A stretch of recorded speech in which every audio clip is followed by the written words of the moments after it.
and welcome back to another episode of the High Five Preschool and Kids Weekly Training Podcast. My name is Kayla, and I am joined with my friends Isaac and Crystal.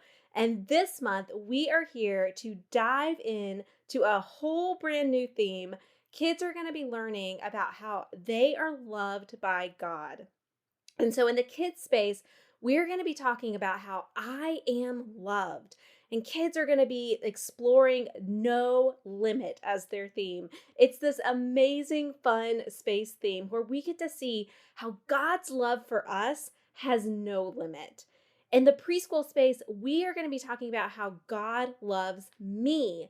And the preschool big deal is one of my favorites. It is God loves me so much. So Isaac, Crystal, welcome onto the podcast. Thanks for being here. I'm so excited to dive into this content. Super excited. I'm so excited. I love love. You love this? We love love. It's the best. I do. I love this. I love everything about it. I love the art. I love the music. I love our Bible stories. It is going to be one of my all-time favorite months for sure. It is going to be so fun. Well, hey, as we dive in, I want to ask you guys a question, right? So we're talking about love this month, and I want to know, what is something that you love so much? It puts a smile on your face no matter what. You can be having a really crummy day. This pops into your life, and it just changes things around. Well, first off, I feel like let's not just give the church answer of God, Jesus, Bible. Oh, I was going to say, I love Jesus. Jesus puts a smile on her face no matter what, but let's share something else. All right, then Crystal, what do you have? What do you have? Well, first off, I want to say, I feel like I want to write on a piece of paper what I know Isaac's going to say. But anyway. You can't guess this. Well, you can't guess this. You're not going to say disc golf? I am not going to say disc golf. I played really badly last week. I'm not going to say disc golf. Now you don't love it anymore. That's funny. Okay. So mine would be, on the more serious note, it would for sure be my kids. Like I love my kids so much. I think that they're fun. I think that they're funny. They're some of my favorite people. And when I think about them, see pictures of them, it always makes me smile. But probably like the thing outside of people that I love the most, puts a smile on my face, is Thai food. I love Thai food so much. I think about Thai food. I dream about Thai food. I long for Thai food. I'll be 100% honest. Like, I didn't even realize we were going to be doing this question today. I was already thinking I might be having it for dinner tonight. Like, I love Thai food. So, it's my favorite in the whole wide world. That's so funny. Okay, Crystal, what is your go-to Thai food that you would recommend for maybe some of us who haven't explored a lot of Thai food in our lives before? What would you be your go-to? Okay, so I know a lot of people, the number one that they recommend, it would be pad Thai, which I think is great. I think it's delicious. It's not what I normally order. My very favorite dish is called pad see. It's these like wide flat noodles and kind of this sweet soy sauce.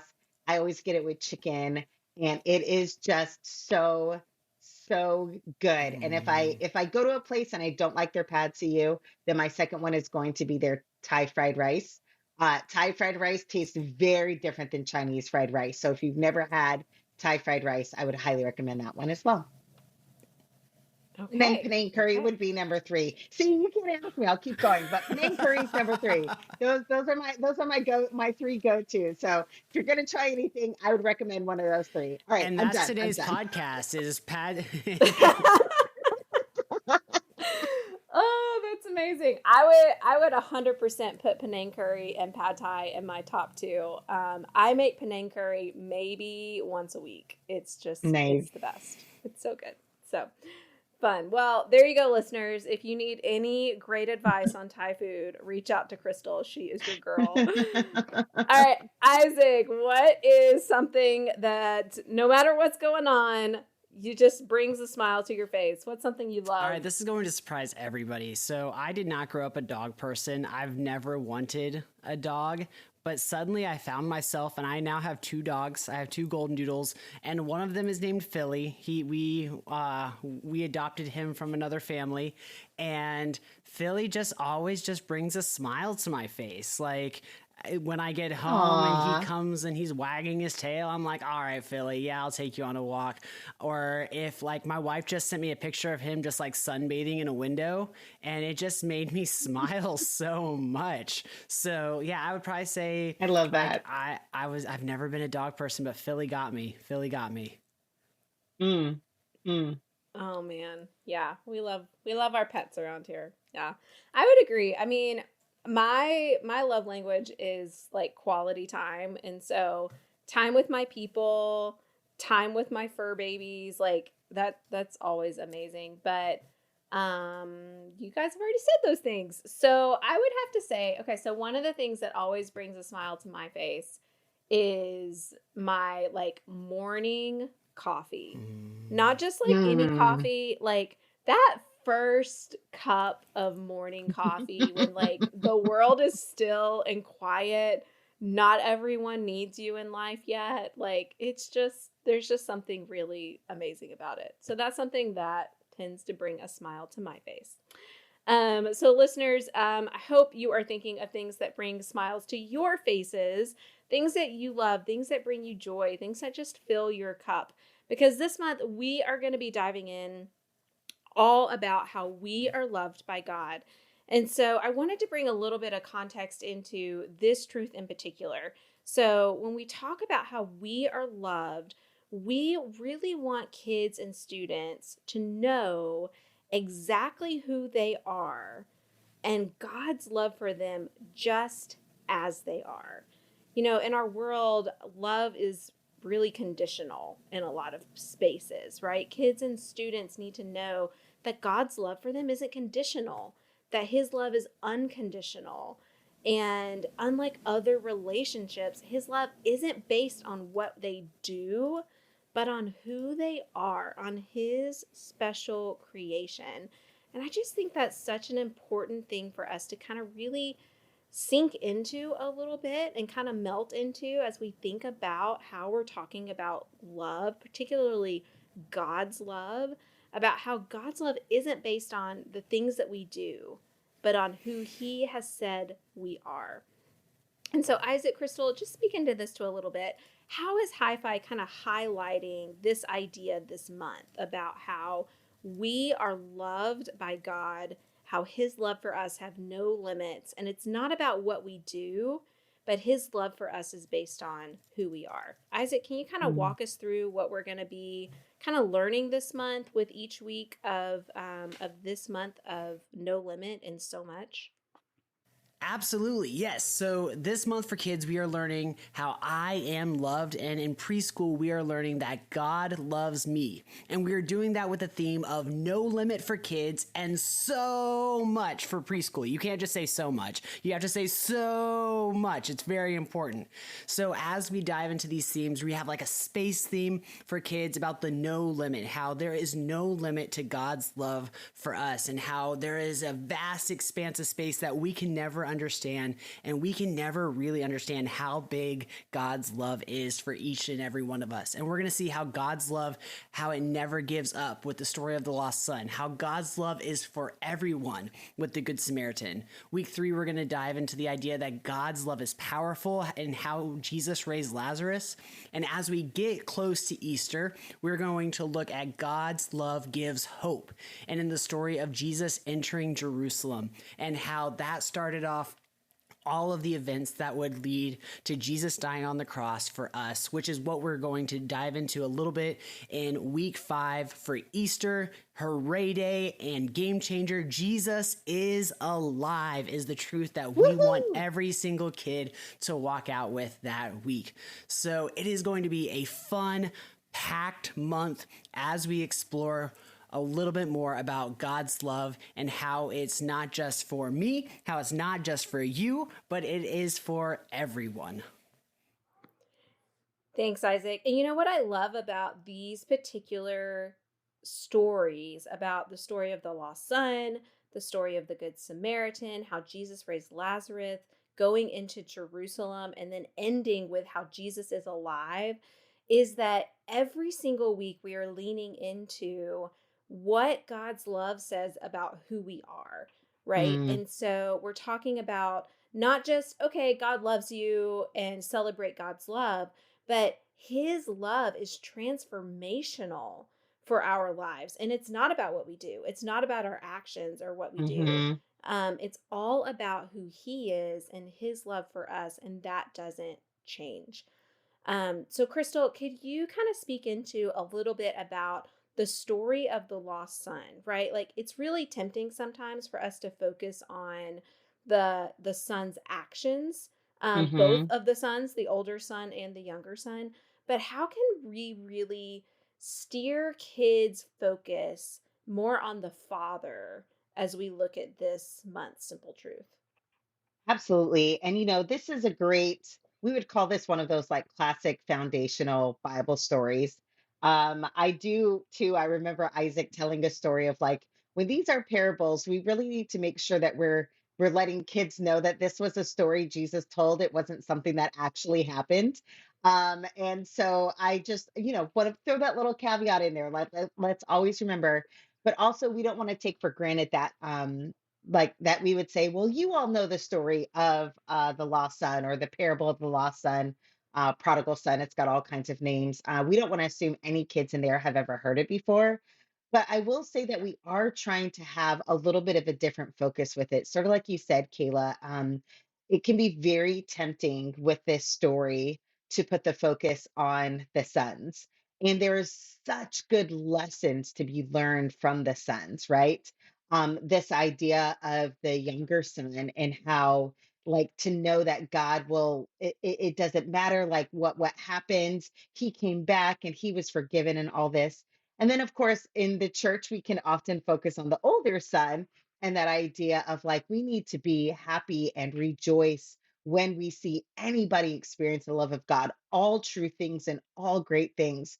But with Hi Fi this week, we really try to put that emphasis on the father who just loved his son so much, the father who opened his arms and accepted his son, the father who never gave up hope that his son would just know how much he loved him. And so, really, the hero in the story is the father because we know that the hero in our story is God. God has a love that never, ever, ever gives up. There's no such thing as a lost cause when it comes to God. There's nobody who is too far. There is nobody who has messed up too much. God loves us, and his love never gives up. There is no limit to his love. And so I think it's going to be a really kind of fun take on the story this week as we really put the emphasis on the father and his never giving up love. Yeah, that's so helpful. And, I think as we think about this, hopefully we're all kind of thinking in veins of our own stories, and just reflecting a little bit this week on the love that God has for us and how we see that in a tangible way.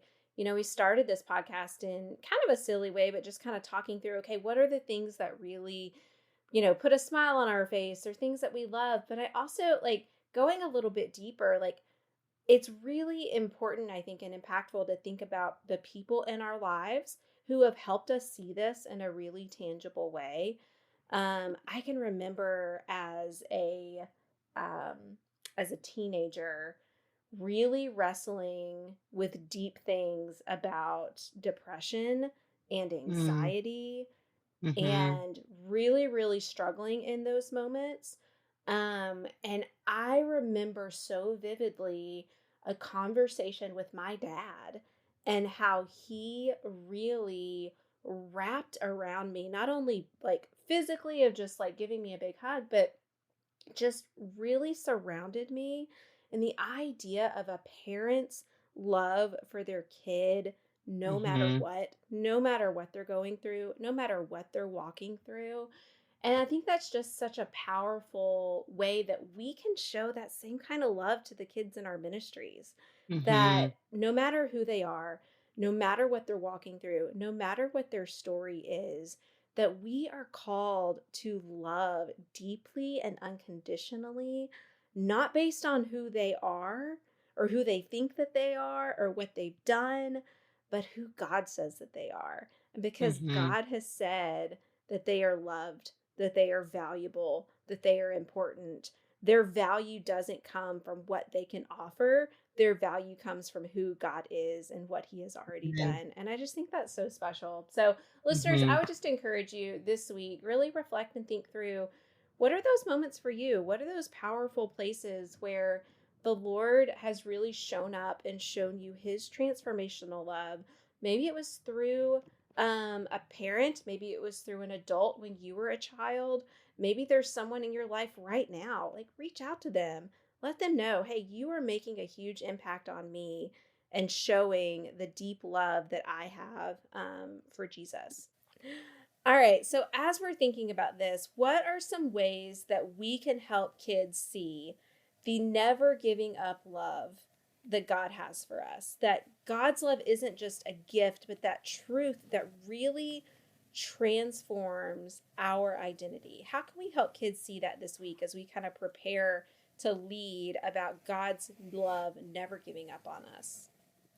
Yeah, so one thing that, as I know, when I'm teaching kids, when I'm getting to hang out with them in their team time or whatever my role is that week now as a volunteer, that I love to be able to do is just kind of start my morning off on my way, whether I'm driving in, whether I'm having my morning coffee, and just pray and say, hey, God, please use me in a way that I can show love to these kids. I Mhm. can show love to the people around me in a new way. Maybe some of these kids, we don't know their stories of what's happened that morning or what's happening in their life, but we get to Mhm. show them love in that hour maybe that we're at church. So I think one of the biggest ways is just find ways to individually build those relationships with those kids to be able to show them that personal love. Yes, we can tell all 15 kids in our small group, yes, I love you. But being able to maybe you can show love by, hey, last week or a few weeks ago, you told me you had a soccer game coming up. How did you do in your soccer game? Making those connections from weeks before is going to show that specific kid, hey, they care about me. They love me. They think that what I think is important to them. And being able to show these kids that, hey, what they value is something that you value in them is so important as you get to show God's love because God created them. God made them with value. And when we get to express that value to those kids, they get to see, hey, I am loved by my leader. I am loved by my children's pastor. I am loved by my Mhm. family. We get to show them these different points of love. Yeah. And if I could just add on really quick to that too, Isaac, I think that that's really crucial and important for kids who aren't there every week. That like you brought up the example of the soccer game. Let's say that you knew there was a kid who had a soccer game and then you don't see them for a month and a half.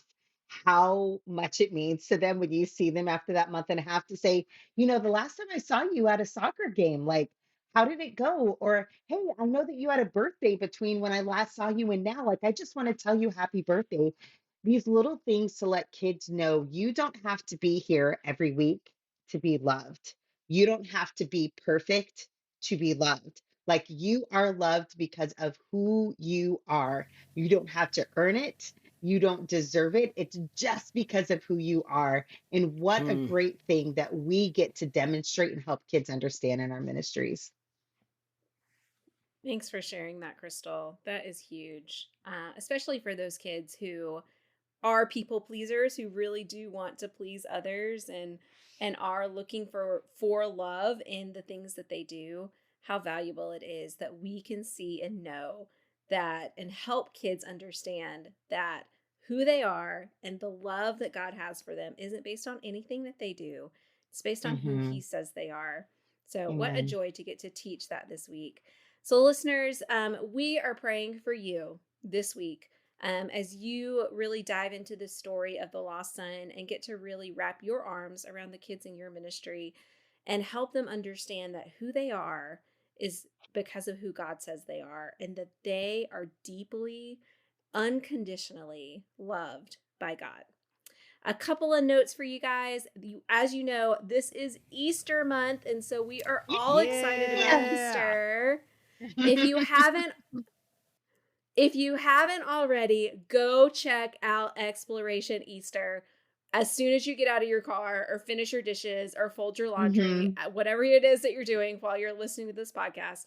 Go check out Exploration Easter. It's such a fun, easy event that you can pull together for preschoolers and kids and all the families across your ministry to really engage with the gospel this Easter. And then we also have another fun event coming up that is going to be dropping soon, the Volunteer Trivia Night. Tell us more. So this is supposed to be done in your kind of that summertime. And so as you're kind of thinking and planning ahead for the next few months, May, June, July, just a fun way to love and care about your volunteers in your ministry, to make them feel special and seen, and just to have a lot of fun together. So check those things out. As always, we love interacting with you on our Facebook page. So if you have ideas or questions or just things that the Lord has blessed you with this week, we would love to hear about it. So drop us a note there and interact with us. And we're just so grateful for the ways that you lead kids and students and preschoolers every single week. So thank you for the work that you do. Thank you for the ways that you love and serve kids. Until next time, have a great week.